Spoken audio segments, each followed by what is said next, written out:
What's up, old school homies? Let's talk about street skateboarding. This is something that I could talk about because I got to live through the golden era of street skateboarding, where we had to street skateboard out of necessity. It's really not a joke, or it's not something that I try to brag about, but it's just the truth. There wasn't a lot of skate parks in the 80s and 90s. In the 60s and 70s, there's actually a lot more skate parks that you could see in videos. And what happened was a lot of people got injured and they started getting rid of the skate parks by filling them in with dirt or breaking them apart. It's because of liability issues. Honestly, in America, people sue each other. And that's something I learned as a kid, was that lawsuits happen. And as a result, nobody wanted to be responsible for somebody's skateboarding injury that could be pretty detrimental.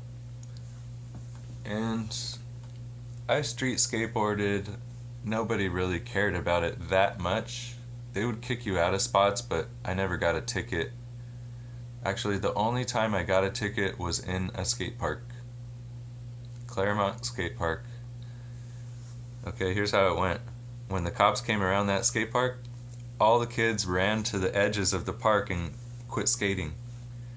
And the cop would come in, and if anybody was still skating, he would give you a ticket for not wearing a helmet, because skaters don't wear helmets. We just don't.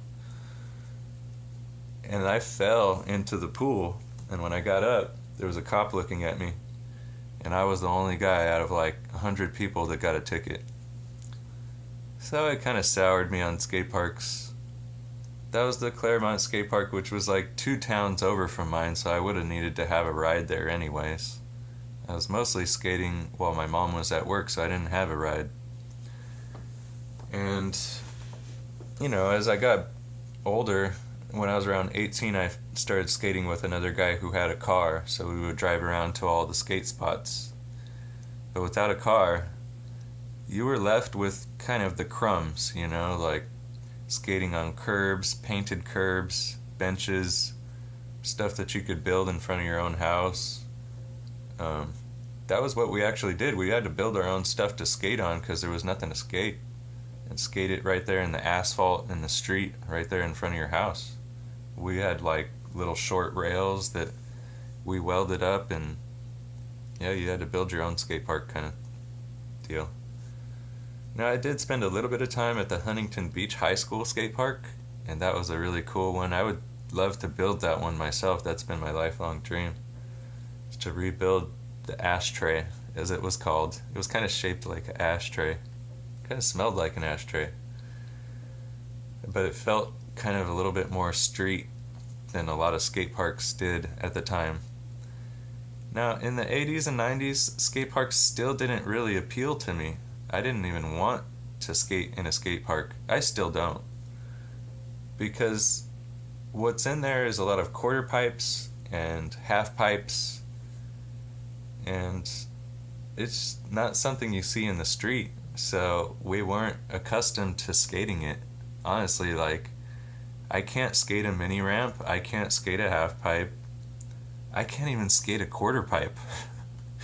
So when you give me a whole park of quarter pipes, I don't care. You know what I mean? And now that's what kids are a lot of doing, the transition skating they call it. And the reason why these skate parks have all these quarter pipes is honestly so you don't have to pump your feet around. You really don't have to pump at all as long as you stay with your momentum. And that is what I didn't even know. Like, as soon as they built a skate park, I quit. I was like, it must be over, And it kind of was. Like, street skating, I don't see kids in the street skateboarding anymore, but when a video park comes out, they still don't want any skate parks in the video part for the most part, It still doesn't look as cool as in the street. So kids will practice in the skate park and then take tricks out into the street once in a while, because honestly, like, it's pretty illegal to skate. I got kicked out of everywhere. Some people say that you're vandalizing property. People just plain don't want to get sued for you falling on their property. And skate parks in the 80s and 90s, they knew that.